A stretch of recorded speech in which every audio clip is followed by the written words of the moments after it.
এই আধ্যাত্মিক তাত্ত্বিক আর হইল তাকওয়া। তাকওয়ার মেরাজ শরীফ ছিল 27 বছর, কিন্তু একটা লম্বা সময়। কিন্তু দুনিয়ার সময়টুকু এতই সামান্য ছিল যে রাসূলুল্লাহ সাল্লাল্লাহু তাআলা আলাইহি সাল্লাম যে বিছানায় শায়িত ছিলেন, মিরাজ থেকে ফিরে এসে দেখলেন সেই বিছানাটা তখনও গরম ছিল।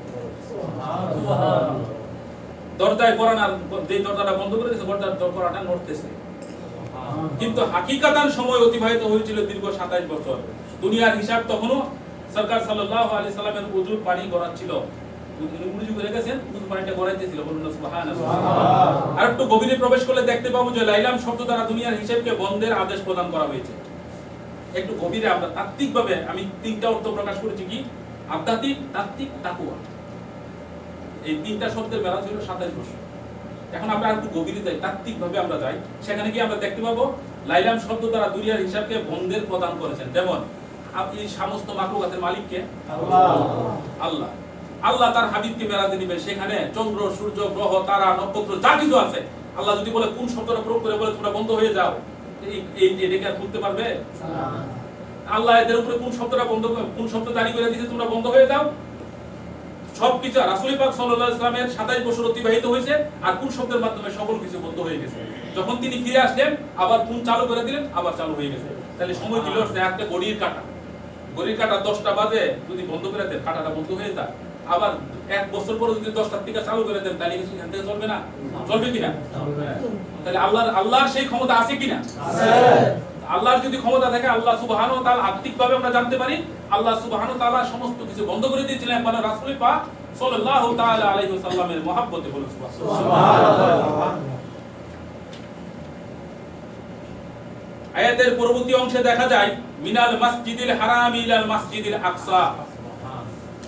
মসজিদে হারাম থেকে মসজিদে আকসা পর্যন্ত তার এই মহিমান্বিত ভ্রমণ, যে ভ্রমণের সাথে জড়িয়ে রয়েছে বিস্ময়কর, আশ্চর্যজনক ও রব তাআলার সকল ঘটনাবলী। প্রকৃত মিলাদুন নবীকে যদি মুসলমানেরা শুকনো গান গরিমায় আপন চরিত্রে সংমিশ্রিত করে সামনে পথ চলে, তাহলে অবশ্যই আল্লাহ তাবারক ওয়া তাআলার নৈকট্য লাভ করা সম্ভবপর হবে। সুবহানাল্লাহ।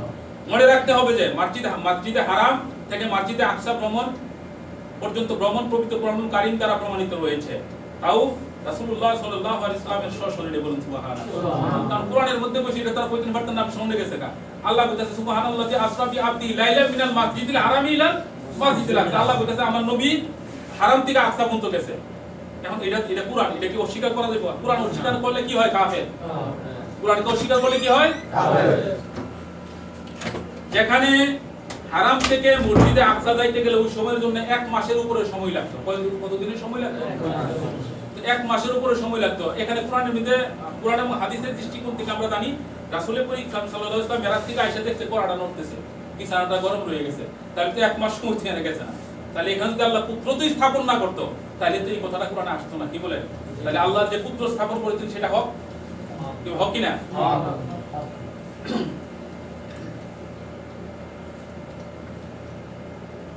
মূলত আল্লাহর ইচ্ছাধীনই ছিল রাসূলুল্লাহ সাল্লাল্লাহু তাআলা আলাইহি সাল্লামের মেরাজ শরীফ, এবং আল্লাহ তাবারক ওয়া তাআলার ক্ষমতায় তা অবশ্যই সম্ভব হয়েছে, কারণ আল্লাহ তাবারক ওয়া তাআলা সবকিছু পারেন। এখানে আরো প্রমাণিত হলো যে মসজিদে হারাম উপস্থিত মক্কা মুকাররমা, মসজিদে আকসা উপস্থিত ফিলিস্তিন, যেখানে পায়ে হেঁটে যাওয়ার জন্য মাসাধিক কাল সময়ের প্রয়োজন, সেখানে মুহূর্তে কিভাবে পৌঁছে গেলেন? নিঃসন্দেহে আল্লাহ এই কাজটি করেছেন, আর একমাত্র আল্লাহ কর্তৃক এগুলো সম্ভব। এই ব্যাপারে কোরআনুল কারীমে আল্লাহ তাবারক ওয়া তাআলার অকাট্য দলিল রয়েছে, যার হেফাজতের দায়িত্ব আল্লাহ নিজেই নিয়েছেন। মূলত এই শর্তগুলো ঈমানদারের জন্য, এবং এগুলো ঈমানদার ব্যতীত বিশ্বাস করবেও না, মেনেও নিবে না। ঈমানদার নাই, সে কখনোই কথা মানবে না।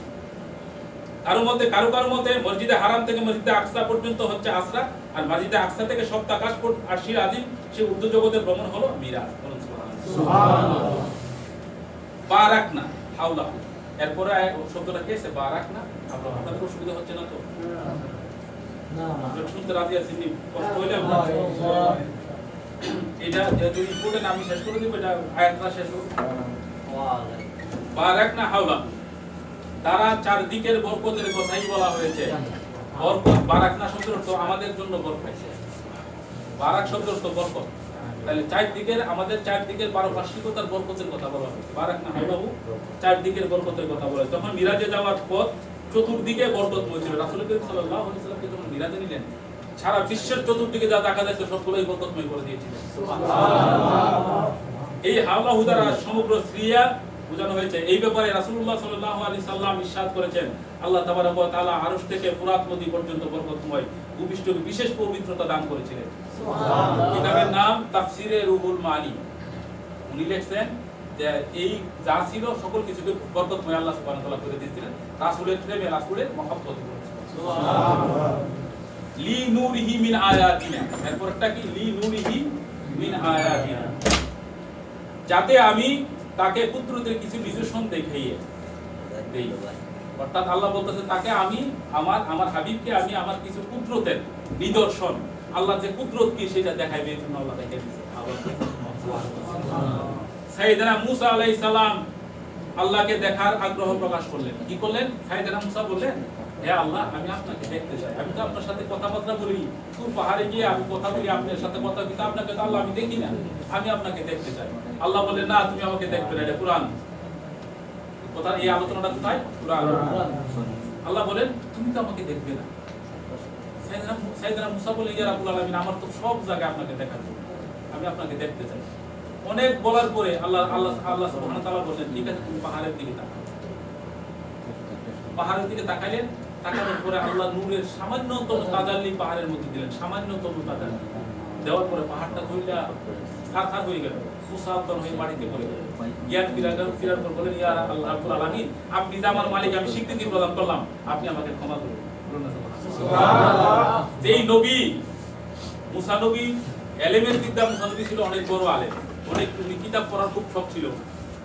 যেই নবীকে মুসা কালিমুল্লাহ বলছেন, আল্লাহ কালিমুল্লাহ, আল্লাহর কালাম, আল্লাহর সাথে কালাম করতে মুসা কালিমুল্লাহ, সে আল্লাহর কাছে আরাধনা করলেন, জানা আল্লাহকে দেখার জন্য, সেটা দেখা করলেন। আমার হাবিব, আমাদের আকা ও মাওলা সরওয়ারে কায়নাত নবী মুহাম্মদ রাসূলুল্লাহ সাল্লাল্লাহু আলাইহি ওয়াসাল্লাম, আল্লাহ বলেন, হে নবী, আপনি আসুন, আপনি আমার নিকটে আসুন, আমি আপনার সাথে দিদার করব। সুবহানাল্লাহ। এই মর্যাদা কোনটা বেশি? কেউ আমাদের এই নবীর উম্মত আমরা হতে পেরেছি, সেটা আমাদের অনেক ভাগ্যবান। আমরা যেই নবীর উম্মত হওয়ার জন্য অনেক নবীগণ কাঁদছে যে আল্লাহ আমাকে আখিরি জমানার উম্মত বানাই দাও, আখিরি নবীর উম্মত বানাও। আর সেই নবীর উম্মত হয়েছে, আমাদের আর কি চাই? সুবহানাল্লাহ বলুন। সুবহানাল্লাহ। ও সূরা তাফসীরের একটা ছোট করে একটা ঘটনা বলি, বলার আশা গেছে আর কি, না বলে তো বিশ্বাস করবেন না। তাফসীরের মধ্যে ইমরানের তাফসীরে শানের নূরের মধ্যে লিখছেন, হাসরের ময়দানে আল্লাহ সুবহানাহু ওয়া তাআলার দরবারে যখন হাজির করা হবে, গুনাহগার, নেককার, বান্দা সবগুলো হাজির করা হবে। ফেরেশতারা কি করবে? গুনাহগারকে টাইনা দুদুকের দিকে নিয়ে যাবে। নিয়ে যাওয়া রাস্তার মধ্যে চারজন লোক দাঁড়ায় বলবে, এই তোমরা তাদেরকে নিয়ে কোথায় যাচ্ছ? তারা দুদুকে যাবে না, দুদুকে যাবে কিভাবে? এখন তো হিসাবই হয় না, কারণ তারা উম্মতে মুহাম্মদী হিসাবের পরে দুদুকে নিবা, কারণ আমাদের নবী হয়ে গেছে, তোমরা কি করে তাকে দুদুকে নিবা? তখন ফেরেশতাদের সাথে তাদের হাতাহাতি হবে, ভাইয়া ফেরেশতাদেরকে তার লোকদেরকে ছিনিয়ে নিয়ে আসবে। আসার পরে তখন হিসাব শুরু হবে। হওয়ার পরে আল্লাহ রাসূল দেখবেন যে হিসাবের পালার মধ্যে গুনাহগার বা গুনাহ বাইরে দিতেছে। আল্লাহ রাসূল এসে কি করবেন জানেন? এই দুই দুবার মিলে হাত দিব, দেশেরা উপর থেকে নেকের পালার মধ্যে দিতে থাকবে। বলুন না সুবহানাল্লাহ। এটা কি দিবে? যেমন কোন মাহফিলের মধ্যে বসে আল্লাহ রাসূলের প্রেমে দুই ফোঁটা পানি নলাইছে, সুবহানাল্লাহ বলুন। সুবহানাল্লাহ। আল্লাহ লোকের সম্মান করছেন, সুবহানাল্লাহ, ভালো লোকের সঙ্গ দিবেন, কাউকে ভালো কথা বলছেন, এই ফজিলতগুলো আল্লাহ রাসূল এইভাবে দুই হাতে দিতে থাকবেন, দিয়া নেকের পালাটা ভারী করে জান্নাতে দিবে। বলুন সুবহানাল্লাহ। আল্লাহ রাসূলকে জিজ্ঞাসা করা হলো, কি জিজ্ঞাসা করলেন? ইয়া রাসূলুল্লাহ, আল্লাহ আপনার কাছে জানতে চেয়েছেন আপনি কোন জান্নাতটাকে বেশি পছন্দ করেন। আল্লাহ রাসূল বললেন, আমি তো গুনাহগার উম্মতের নবী, আমি গুনাহগার উম্মতের সাথে যে জান্নাতটা, দুদুকের সাথে যে জান্নাতটা, সেটার মধ্যে আমি থাকবো। সুবহানাল্লাহ। কেন? সেটার মধ্যে এই জন্য থাকবো, আমার উম্মত যখন দুদুকের অত্যাচার সহ্য করতে পারবে না, কাঁদবে, তখন আমি আমার দৌড়ে গিয়ে আমার উম্মতদেরকে উদ্ধার করার জন্য সেখানে থাকবো। সুবহানাল্লাহ। সেই নবীর উম্মত আমরা, সেই নবীর কি আমাদের মুক্তির ব্যবস্থা হবে? আরে ভালো বুদ্ধি এসে পড়ছে, মুক্তি তো আল্লাহ অবশ্যই করবে ইনশাআল্লাহ। সাল্লু আলাল হাবিব সাল্লাল্লাহু আলাইহি ওয়াসাল্লাম।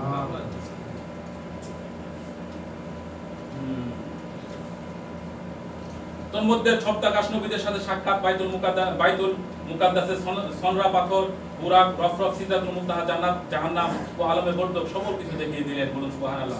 উম্মতের আকা ও মাওলা সাইয়্যিদুল মুরসালিন খাতামান নবী রাহমাতুল লিল আলামিন মুহাম্মদুর রাসূলুল্লাহ সাল্লাল্লাহু তাআলা আলাইহি ওয়াসাল্লাম বুরাকে আরোহণ করার পর তিনি একটি সবুজ মাঠ দেখতে পেলেন। কি দেখতে পেলেন? সবুজ মাঠ যদি যেখানে জমিন লাগে খেতি করে সবুজ মাঠ দেখতে পেলেন। সেখানে নারী পুরুষ সজ্জিত ক্ষেত খামারে কাজ করতেছে। নারী পুরুষে মিলেই খেতে কাজ করতেছে। তারা একদিকে জমিন প্রস্তুত করছিলেন, অপরদিকে বীজ বুনছিলেন। জমিন একদিকে প্রস্তুত করতেছে, আরেকদিকে বীজ বুনতেছে। আর সাথে সাথে তার শস্যে রূপান্তরিত হয়ে যেতেছে। বীজ বোনার সাথে সাথে তার শস্যে রূপান্তরিত হয়। এই অবস্থা দেখে সরকার দু আলম নবী মুহাম্মদ রাসূলুল্লাহ সাল্লাল্লাহু আলাইহি সাল্লাম জিজ্ঞাসা করলেন, হে জিবরাইল আমিন, এগুলা কি? এটা কি? কোন সম্প্রদায়ের লোক? জিবরাইল আমিন বললেন, এটা ওই সম্প্রদায়ের লোক যারা আল্লাহর রাহে প্রশস্ত মনে দুনিয়াতে দান সজ্জা করেন। সুবহানাল্লাহ। আল্লাহ আর জিবরাইল আমিনকে জিজ্ঞাসা করি, ইয়া রাসূলুল্লাহ সাল্লাল্লাহু আলাইহি ওয়াসাল্লাম জিজ্ঞাসা করি, জিবরাইল আমিন, এই যে একদলে ক্ষেত প্রস্তুত করতে তারা একদলে ফসল বুনতেছে, সাথে সাথে তার ফসলে রূপান্তরিত হচ্ছে, এটা কোন সম্প্রদায়ের লোক? জিবরাইল আমিন বলে, ইয়া রাসূলুল্লাহ, যারা দুনিয়াতে দান সজ্জা করে দিনের পথে অভিযোগ তোলে তার সেই সম্প্রদায়ের লোক। এমন একদল বদনসিবের দেখা পেলেন যেখানে অসংখ্য নারী পুরুষ বিরাট একটা পাথরযুক্ত মাঠে চিত হয়ে শুয়ে রয়েছেন। একটা পাথরের মাঠের মধ্যে চিত হয়ে শুয়ে রয়েছেন। তাদের মাথার উপর বড় বড় পাথর দ্বারা আঘাত করা হচ্ছে। পাথরের আঘাতে তাদের মাথা চূর্ণ বিচূর্ণ হয়ে যাচ্ছে, আবার তা পূর্ববৎ অবস্থায় ফিরে ভালো হয়ে যাচ্ছে। পুনরায় পাথরের আঘাত পরিচালিত হচ্ছে। কিভাবে আঘাত চলতেই রয়েছে। এরা হচ্ছে ওই সম্প্রদায়ের লোক যারা নামাজ না পড়ে বিছানায় আরামের সাথে শুয়েছিল। অলসতা পরে বিছানা ছেড়ে যে নামাজে যেত না, এই সম্প্রদায়ের লোকের এই শাস্তি। তাহলে আমরা কি দরকার? নামাজ আমাদের দরকার না? দরকার কিনা? আমরা আল্লাহর পথে চলা প্রয়োজন না? দেখেন, কার যে মালিকার মত কখন এসে হাজির হয়ে যায়, আমরা কি করবো? আমরা কি নিয়ে যাব? আমাদের কি গতি হবে? কি গতি আমাদের হবে? আমরা কবর গেলে কি করব? কবরে গেলে কবরে আল্লাহ আপনাকে জন্য আমাকে যখন কবরে শোয়াবে, তারা জিজ্ঞাসা করবে, আমার রবকে, আমার রবের কাম হইতে আমি জীবনে করি নাই, আমি কি রবের পরিচয় দিতে পারবো? তোমার দিন তোমার দিনের কাম জীবনেই করি নাই, আমি কি দিনের পরিচয় দিতে পারবো? মানে হাজার রাজুল, এই পুরুষটাকে চিনো, যেটা কিতাবের মধ্যে লিখেছে রাসূল সাল্লাল্লাহু আলাইহি ওয়াসাল্লামকে হাজির করে বলবেন, ওনাকে চিনো, ও রাসূলের কর্ম আমার জীবনেই করি।